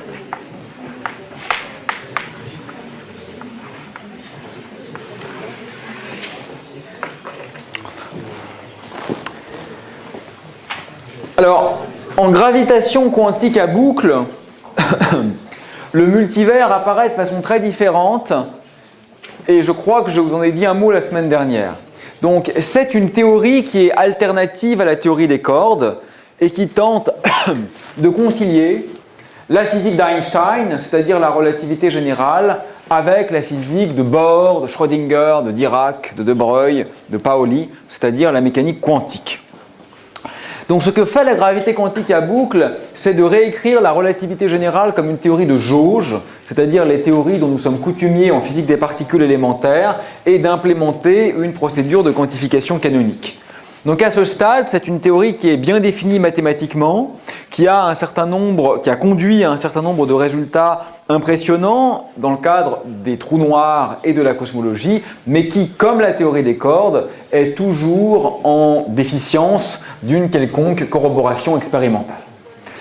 la prédiction majeure de ce modèle, quand on l'applique à l'univers lui-même, c'est que le Big Bang, en tant qu'instant originel, disparaît. D'accord ? Donc, si vous voulez, l'évolution cosmologique en gravité quantique à boucle, c'est quelque chose comme ça. L'univers se contracte et ce qu'on croit être le Big Bang usuellement n'est en réalité qu'une sorte de goulet d'étranglement, une gorge rabelaisienne. Voilà. Et donc, en ce sens, vous voyez que le multivers n'est plus spatial comme en relativité générale, n'est plus parallèle comme en mécanique quantique, mais il est temporel. C'est-à-dire que les mondes, cette fois, se suivent temporellement les uns derrière les autres. Là encore, ce qui est, je trouve, excitant dans cette proposition, c'est qu'il n'est pas exclu de la mettre à l'épreuve. D'ailleurs, en ce sens, il est un peu tendancieux de parler de multivers. On pourrait très bien dire plutôt que c'est le même univers qui subit des phases de contraction et d'expansion, parce que certains signaux physiques, comme en particulier des ondes gravitationnelles, pourraient éventuellement traverser ce point paroxystique et éventuellement laisser dans notre univers des traces de ce qui advint dans la phase précédente de contraction. Voilà. Donc vous voyez qu'on a quand même toute une géologie d'univers multiples, et encore, j'en ai à dessein oublié. Pour conclure sur ce point, moi je crois que la situation est la suivante. On dit parfois, oui, on invoque parfois, vous connaissez le rasoir d'Occam, j'en ai déjà parlé, je crois, le rasoir d'Occam, c'est l'argument qui dit qu'à toute chose égale par ailleurs, l'explication la plus simple est la meilleure. Et on dit parfois, le multivers viole le rasoir d'Occam. C'est plus simple s'il n'y a qu'un monde. Donc, mettre plein d'univers, ça viole le principe de simplicité, donc c'est pas de la bonne science, et hop, c'est fini. C'est pas si simple. Parce que ça dépend sur quoi on applique la simplicité. Si vous pensez en termes systémiques, c'est-à-dire sur l'univers lui-même, oui, c'est probablement vrai qu'un univers est plus simple que plein d'univers. Mais si vous pensez sur les théories, c'est pas vrai. Moi, j'ai vu des collègues de Princeton il n'y a pas longtemps présenter à des conférences internationales de recherche des modèles très alambiqués de cosmologie, d'accord ? Très alambiqués de cosmologie, avec l'argument central, l'intérêt de ce modèle, c'est qu'il ne produit pas un multivers. C'est-à-dire que les modèles simples produisent des multivers, en particulier avec l'inflation. Et si vous ne voulez pas de multivers, il faut inventer de façon ad hoc des modèles complexes. Donc du point de vue de la théorie, c'est le multivers qui est du côté du rasoir d'Occam. De toute façon, le critère de simplicité n'est pas très bien défini en physique. Je crois que si le multivers était une hypothèse, ça serait effectivement une hypothèse peut-être un peu trop audacieuse et peut-être un peu gratuite. C'est-à-dire que si un cosmologiste, parce qu'il aime la diversité, disait « moi je crois qu'il y a plein d'univers », vous voyez, on aurait envie de lui dire « écoute, tant mieux pour toi, mais enfin, moi je crois pas ». Voilà. Mais c'est pas ça le multivers. C'est pas une hypothèse, c'est une conséquence. C'est ça qui est intéressant. L'hypothèse, c'est quoi? C'est la théorie des cordes, c'est la gravité à boucle, c'est la mécanique quantique, c'est la relativité générale. Et le multivers, il n'est pas mis à la main dans le scénario cosmologique, parce qu'on trouve ça chouette. Le multivers, il apparaît comme une conséquence de ces théories. Et ces théories, elles sont testables. Donc vous voyez, là encore, il faut être subtil, parce que l'argument de base qui consiste à dire « ce n'est pas de la science parce qu'on ne peut pas la tester », vous voyez, version poppérienne. Moi, je crois que c'est un argument qui est nul et non avenu. D'abord, parce que si on avait raisonné comme ça, on aurait tout discrédité a priori. Parce que la plupart des grandes théories scientifiques d'aujourd'hui, on aurait pu dire a priori qu'elles n'étaient pas testables. Les tests sont venus bien longtemps après. Et ensuite, parce que c'est pas vrai que c'est pas testable. Pourquoi? Parce que ces modèles-là, relativité, mécanique quantique, etc., vous pouvez les tester dans notre monde, ici et maintenant. Si vous trouvez que l'inflation est fausse, alors toutes les conséquences de ce modèle, y compris les univers multiples, s'effacent avec elles. Si vous trouvez que l'inflation est suffisamment bien corroborée pour devenir votre modèle dominant, alors je crois qu'il y aurait quelque chose de l'incohérence à garder le modèle mais à refuser ses conséquences. Si vous êtes un scientifique cohérent. Donc si vous prenez le modèle, vous devez aussi accepter les conséquences du modèle. Et le multivers est une conséquence du modèle. Et c'est un peu comme l'intérieur des trous noirs. Tous les jours, il y a des articles de recherche absolument sérieux, dont personne ne doute de la légitimité, sur la structure interne des trous noirs, publiés par les meilleurs scientifiques au monde. Pourtant, on ne peut pas aller voir. On ne peut pas aller voir et revenir. Donc, ce n'est pas testable. Bah oui, mais puisque la relativité générale a été par ailleurs extrêmement bien testée et est devenue notre bonne théorie de l'espace-temps, alors personne ne doute qu'il est légitime de l'utiliser, y compris en des lieux où on ne peut pas la tester. C'est ça la question. La question n'est pas de savoir si on peut tester le multivers. La question est de savoir si les théories qui prédisent un multivers sont fiables ou ne le sont pas. Pour la relativité, sans doute oui. Pour la théorie des cordes ou la gravité quantique à boucle, sans doute pas encore. Et donc, c'est une question qui demande d'abord de s'interroger sur ce qu'est la science, de s'interroger sur ce qu'on attend de la science et de s'interroger sur les manières de pratiquer la science. Et c'est symptomatique. Hein. Vous avez des référis, quand vous écrivez un article scientifique, qui sont allergiques au multivers. Si on parle de multivers dans l'abstract, ils ne lisent pas l'article. J'en connais un qui m'a avoué que pour lui c'était not even wrong. Donc on n'en parle même pas. Et puis, vous avez Steven Weinberg, prix Nobel de physique, qui considère que c'est acté, c'est acquis, on vit dans un multivers. Donc, je vous invite à être un peu circonspect. Voilà. Sur toutes ces questions, regardons de près.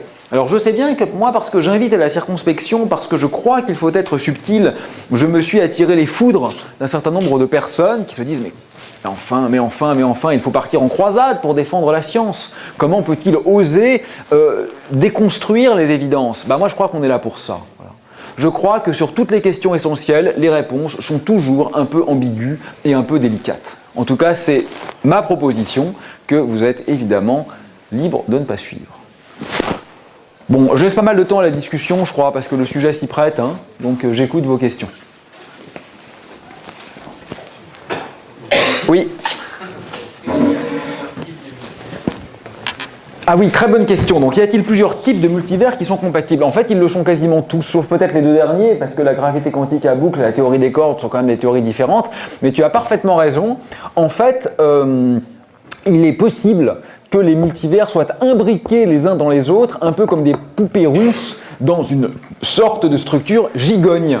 Alors là, ça devient complètement fou, parce qu'on peut imaginer que on a une infinité de volumes de Hubble liés à la relativité générale, qu'en plus, dès qu'on a une interaction entre système quantique et système classique, c'est-à-dire tout le temps, on a un embranchement en univers parallèle, donc dans chacun des univers parallèles, on aurait le multivers de la relativité générale, avec éventuellement les multivers des trous noirs dans tous les univers qui en contiennent, et puis à une strate supérieure, on aurait les bulles de l'inflation. C'est-à-dire que tout ça serait contenu là-dedans. Enfin, pas les univers quantiques. Ça, c'est parallèle. Mais les univers de la relativité générale seraient contenus à l'intérieur des bulles inflationnaires. Donc, en effet, ces multivers sont compatibles les uns avec les autres et on peut imaginer qu'ils sont en quelque sorte imbriqués les uns dans les autres. Donc, on pourrait avoir de multiples multivers. J'arrive, je crois qu'il y avait une question avant là-bas, ouais. Le premier multivers lié au trou noir, vous avez dit que peut-être donc les trous noirs c'est des univers. Est-ce que ça voudrait dire que nous, on serait un trou noir aussi ? Donc, est-ce que dans un modèle où les trous noirs sont des géniteurs d'univers, cela signifierait que nous sommes nous-mêmes dans un trou noir ? Ça veut dire qu'on serait les papas de tous les univers. Tout le monde sera un peu... Oui, à ton âge, avec le papa, ça serait un peu bizarre, ouais. Donc, j'ai failli... Non, je me retire.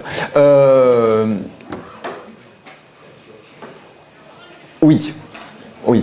Très probablement, c'est ça que ça signifierait, en effet, ce qui n'est pas impossible. Hein. L'hypothèse que nous vivions dans ce qui est un trou noir vu de l'extérieur est essentiellement compatible avec les observations. Ça voudrait dire que de la matière pourrait venir du nulle part, jamais sortir de chez nous. C'est le cas.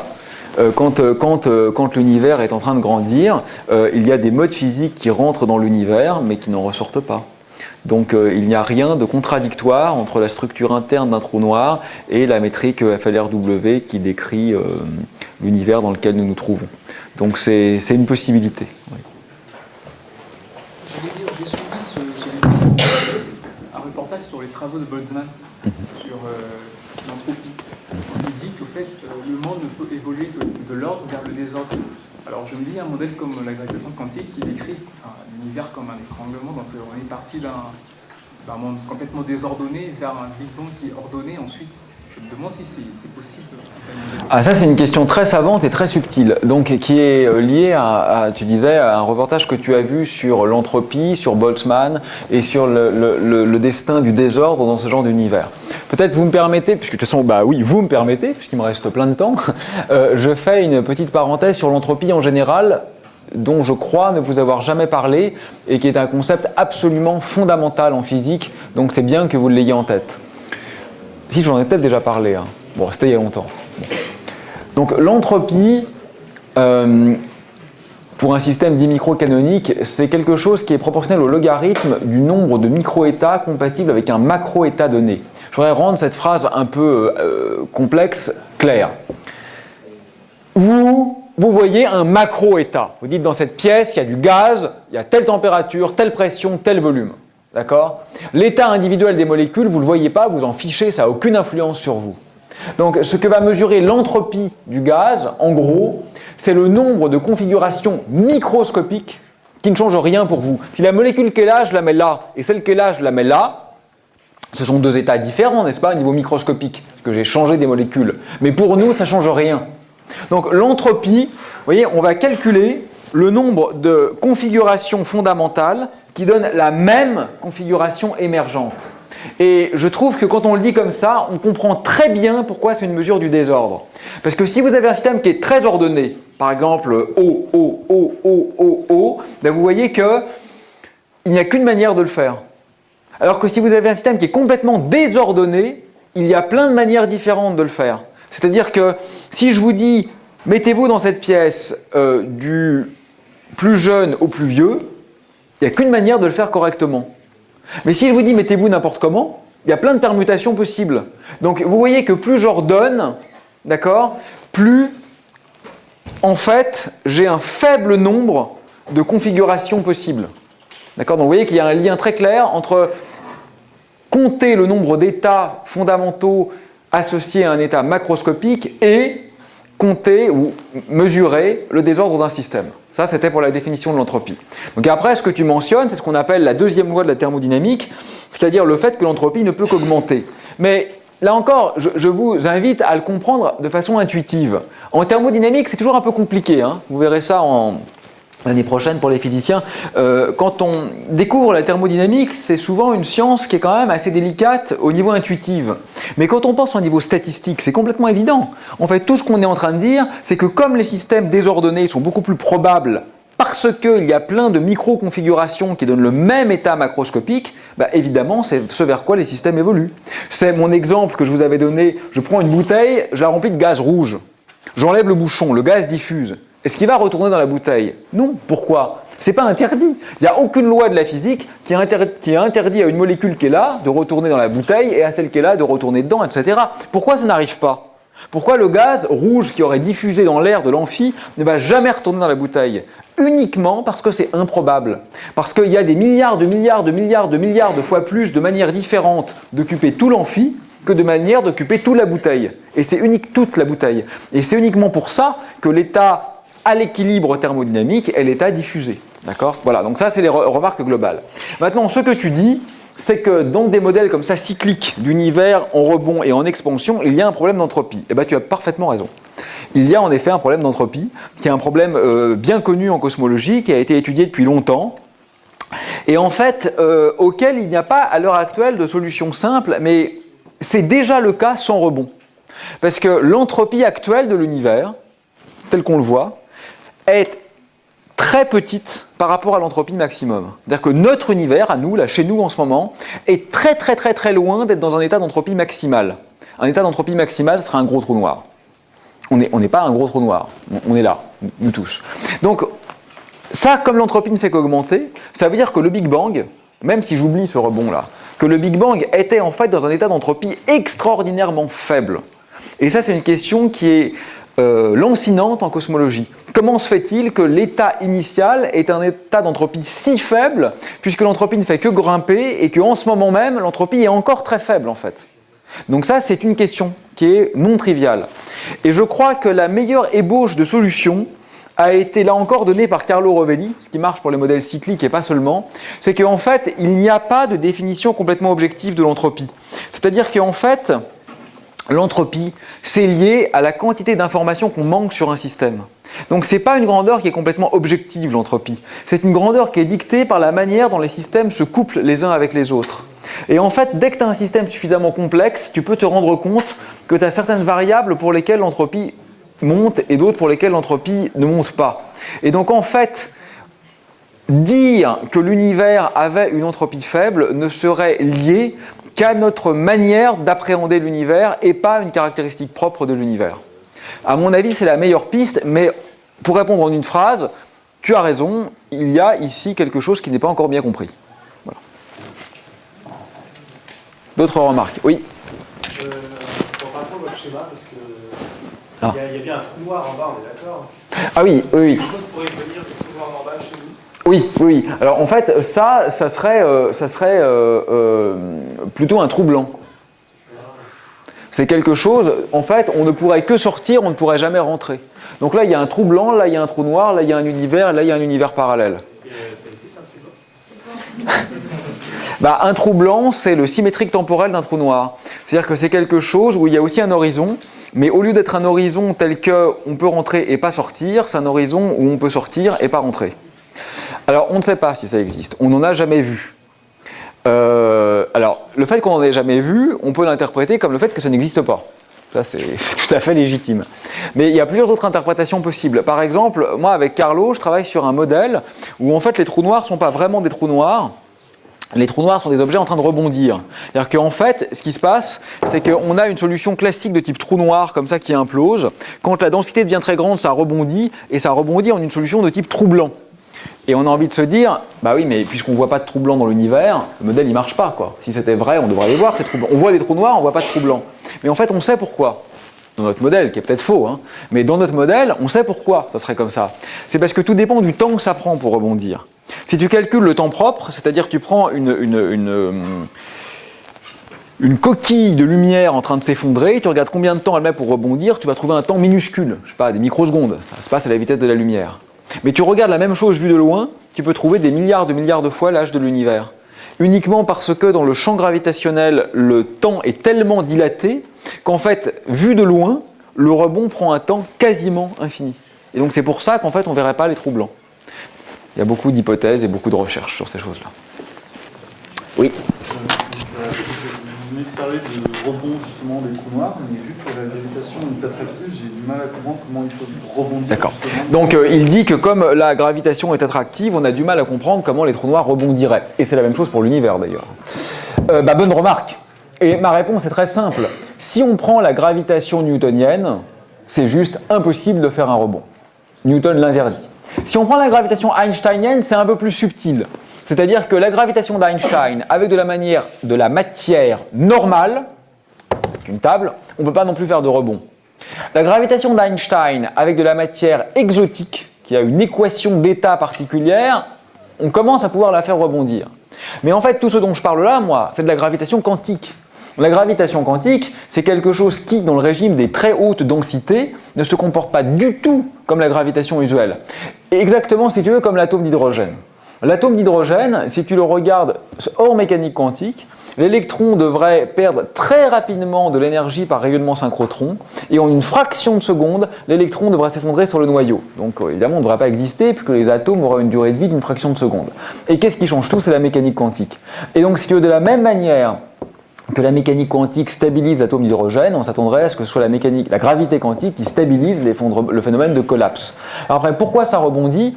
Essentiellement par effet, enfin ça rebondit peut-être, hein, là je parle de choses spéculatives, essentiellement parce qu'on appelle un effet tunnel. Un effet tunnel en physique quantique, c'est une manière de relier deux solutions classiques qui d'habitude ne peuvent pas l'être. Et par exemple pour l'univers, il y a une solution standard de Friedman, expansion, et une solution contraction. Sauf qu'en physique classique, les deux solutions ne peuvent pas être jointes l'une à l'autre. Si je pars en contraction, je m'arrête en singularité et c'est fini. Et en fait, ce que ferait la gravité quantique, c'est de permettre un effet tunnel entre la solution standard contraction et la solution standard expansion. Ce qui serait finalement assez en accord avec beaucoup de choses qu'on connaît dans le reste de la physique. Mais ça, c'est pas un argument suffisant, c'est une intuition. D'autres remarques? Oui. Parler de trou noir et de trou blanc, ça voudrait dire qu'il y en a certains qui traversent, donc qui voudraient traverser d'autres univers, ou ils iraient dans le même univers que nous. D'accord, pardon. Je me rappelle dans un autre cours, je ne sais pas si c'est pas, que si jamais c'était dans le même univers, justement ça exploserait, enfin ce serait pas possible. Mais du coup, ça voudrait dire qu'ils iraient comme nous. Donc, ces histoires de trous blancs, où iraient-ils? Je reprends les questions pour qu'on les entende. Est-ce que ça se passerait dans notre univers ou pas? Alors parfois on représente les choses comme ça, vous savez, c'est très en vogue. Alors un petit dessin, on voit une espèce de feuille comme ça. Hop, on voit une feuille comme ça, puis on voit un trou de verre là, qui relie ici un trou blanc et un trou noir, et puis voilà. Bon, alors en fait on n'en sait rien. Le seul problème, c'est que si on considère que les deux côtés d'un trou de verre, donc le trou noir et le trou blanc, reliés par le pont d'Einstein-Rosen, sont dans le même univers, on peut montrer qu'on va générer des paradoxes causaux. C'est-à-dire qu'on va éventuellement pouvoir faire des boucles temporelles. Bon, en clair, revenir dans le passé, quoi. Et ça, c'est vraiment le seul truc dont la physique ne veut pas. On peut se tromper. Quoi qu'on dise, on peut se tromper. Peut-être que dans 300 ans, on n'aura aucun problème avec les boucles causales. Aujourd'hui, on est quand même audacieux. On sait faire des dimensions supplémentaires, on sait faire de la gravité répulsive, on sait faire des univers parallèles, on sait faire plein de choses. Mais la seule chose qu'on ne sait pas faire, c'est violer la causalité. Personne n'a été capable de présenter une théorie un tant soit peu cohérente qui viole la causalité. Donc à partir de là, on a postulé ce qu'on appelle la protection chronologique, c'est-à-dire qu'en fait, dès que quelque chose ressemble à une boucle causale, eh ben, on peut pas l'utiliser. Alors pourquoi on ne peut pas l'utiliser? Donc il y a deux possibilités. Soit c'est parce qu'en fait, c'est pas le même univers. Donc en fait, il faut revoir le dessin et puis on fait deux univers comme ça. Et finalement, le trou de verre ne relie pas deux parties du même univers, mais relie deux univers différents. Il n'y a plus de problème. Ou l'autre façon de penser à ça, qui est en fait peut-être plus satisfaisante, c'est qu'on s'est rendu compte que quand bien même ils existeraient, ce qui est loin d'être évident, ces trous de verre seraient très certainement instables. Ça veut dire qu'en fait, si tu jettes quelque chose dedans, même un simple électron semble suffire en fait à refermer le trou de verre. Alors que le trou de verre, il est ouvert, mais tant qu'il n'y a rien dedans. Et si tu envoies un peu d'énergie dedans, en fait, il se ferme. Et tu ne peux pas l'utiliser pour te déplacer autre part. Donc, pouvoir aller autre part de notre univers en utilisant un trou de verre, c'est mal barré. Oui. Est-ce qu'avec la gravitation quantique à boucle, on suppose que l'univers est une durée pendant infinie? Donc ça rapetisse ça. D'accord. Alors, est-ce qu'avec la gravité quantique à boucle, on suppose que l'univers a un temps de vie infini à cause de ces phénomènes de cycle? Alors, en fait, je l'ai présenté comme quelque chose de cyclique, c'est-à-dire on a un rebond, l'univers grandit, puis se recontracte, grandit, se recontracte, parce que c'est satisfaisant pour l'esprit. Mais en fait, la théorie peut tout à fait se satisfaire d'un seul rebond. C'est-à-dire qu'il se peut qu'en fait, l'univers ne se recontracte jamais et ne soit contracté qu'une fois. C'est-à-dire qu'on a, depuis de toute éternité, un univers qui se contracte, on a un rebond et ensuite on a une phase d'expansion. Le nombre de rebonds, si tu veux, où l'éventuelle existence d'autres rebonds n'est pas fixée par la théorie, elle est fixée par le contenu. C'est-à-dire que, qu'est-ce qui va dire si l'univers se recontracte ou pas? C'est pas la théorie, c'est juste ce qu'il y a dans l'univers. Suivant que la densité est grande ou pas, l'univers va se recontracter ou pas. Donc, tu ne peux pas demander à la théorie de te dire s'il y aura des rebonds multiples ou pas, même chez Newton, si tu veux. C'est pas lié à la gravité quantique à boucle ou à la relativité ou à la physique newtonienne. C'est que la théorie te dit ce qui se passe, mais seulement si tu lui dis ce qu'il y a dedans. Et comme l'existence d'une expansion éternelle ou d'une recontraction dépend du contenu, ça ne dépend pas de la théorie. Mais il est tout à fait possible dans cette théorie que l'expansion dure éternellement. La théorie n'impose pas à l'univers de se recontracter. Ce qu'elle dit, c'est que quand on remonte le temps, il y a eu un rebond. Est-ce qu'il y en a eu d'autres avant? Est-ce qu'il y en aura d'autres après? Ça, c'est pas son problème. On Oui. l'hypothèse où il n'y a jamais de rebond, donc l'univers continue à Oui. se dilater, est-ce qu'on peut dire qu'un jour l'univers va s'écrouler sous l'effet de la gravité? Ah ben non, alors donc je reprends la question. Si l'univers continue à se dilater éternellement, est-ce qu'il va s'écrouler sous l'effet de la gravité? Ben justement non. Si l'univers continue de grandir éternellement, il ne va justement pas s'écrouler. Il y a essentiellement deux possibilités. Hein. Quand tu regardes l'évolution du facteur d'échelle, c'est-à-dire des tailles caractéristiques, d'accord, de l'univers en fonction du temps, d'accord, soit ça fait ça, soit ça fait ça. Voilà. Donc soit ça se recontracte, soit ça se dilate éternellement. Actuellement, on a l'impression que c'est ça la bonne solution. Et si c'est ça, bah, il ne va justement pas se recontracter sur lui-même. Ah mais les instabilités gravitationnelles, c'est des phénomènes locaux. C'est-à-dire qu'effectivement, localement, tu peux avoir un trou noir qui se forme. Tu peux avoir une galaxie qui se forme, même dans un univers en expansion. C'est ce qui se passe aujourd'hui. On a un univers en expansion, il n'empêche qu'il y a quand même des instabilités gravitationnelles locales. Mais il n'y a pas de recontraction, il n'y a pas nécessairement de recontraction totale de l'univers.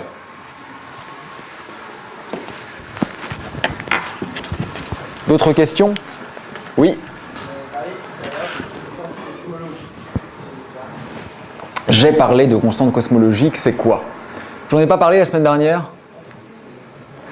Je crois que j'en ai dit un mot quand même la semaine dernière. Donc la constante cosmologique, c'est quelque chose qui historiquement a été ajouté par Einstein aux équations gravitationnelles. Pour de mauvaises raisons.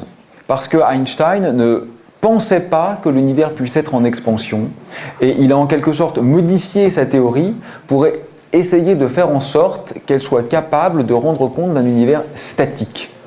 Quelques années après, Einstein découvre que l'univers est en expansion, donc il retire la constante cosmologique et se dit que finalement il a fait une erreur puisque sa théorie de base prédisait cette expansion et tout allait bien. Sauf que, en fait, c'est plus subtil que ça. Ce que Einstein a considéré comme une erreur, ce n'était pas d'avoir ajouté une constante cosmologique, c'était d'avoir cru qu'une constante cosmologique pouvait faire un univers statique, ce qui n'est pas le cas. Mais en fait, mettre une constante cosmologique était une bonne idée, parce qu'aujourd'hui, on a une meilleure compréhension de la structure mathématique de la relativité générale, et on sait que la bonne écriture de cette théorie, c'est effectivement avec une constante cosmologique. Donc il n'y a aucune raison de ne pas la mettre, si tu veux. Il y a une raison, il y a un théorème derrière ça, qu'on appelle le théorème de Lovelock, qui est que dans un espace de dimension 4, il y a exactement deux tenseurs qui ont les bonnes propriétés pour être mis en face du tenseur énergie-impulsion. Deux tenseurs, c'est le tenseur d'Einstein et le tenseur métrique. Et la constante cosmologique, c'est le coefficient de proportionnalité qu'il y a devant le tenseur métrique. Donc aujourd'hui, on sait qu'il faut la mettre, d'accord? Mais la question est, quelle est sa valeur? Et l'expansion accélérée qu'on voit aujourd'hui dans l'univers est peut-être due à cette constante cosmologique. Donc il ne faut surtout pas penser que c'est quelque chose qu'on rajoute à la main parce qu'on en a besoin. Ça a été le cas dans le passé, pour de mauvaises raisons, mais aujourd'hui c'est l'inverse. C'est-à-dire que c'est ne pas la mettre qui est arbitraire. L'écriture générique de la relativité générale est avec constante cosmologique. Et c'est une manière d'expliquer éventuellement, donc, comme je le disais, l'accélération de l'expansion cosmologique.